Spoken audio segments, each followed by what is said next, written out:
Jack, Yeah.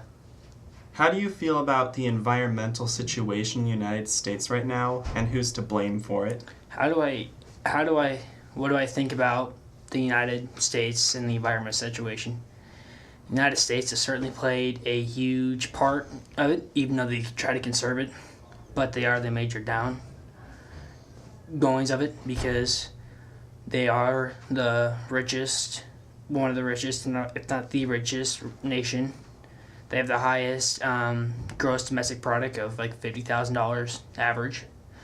So that means we're obviously spending more money and putting a lot of CO2, carbon dioxide, in the atmosphere because there are homes and mainly our automobile vehicles and just things with engines that have gas in them. That's causing the environmental thing to shift because the ozone layer now is starting to thin in. The polar ice caps are shrinking. You see a large picture on polar bears losing their territory because of what we've done.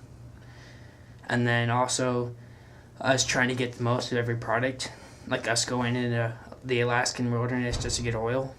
It's like our dependency on some of those products is a little bit far-fetched, and that we're using too much of them or using them in different ways that's harming the environment.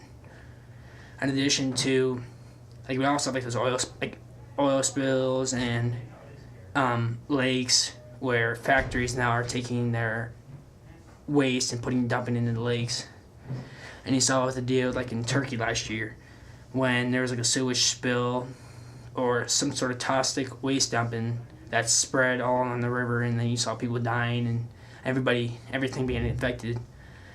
And so, like, even though it's in Turkey, like, one day could happen to us, and so we need to change our looks for keep our economic the same, but our cars and other means of transportation, we can alternate those engines to make them fuel efficient and more eco-friendly, because if we can try to stop where it's at now, we might be able to hopefully bring back the environment to its original state of beauty and grace. All right. Is that it? Yeah. All right.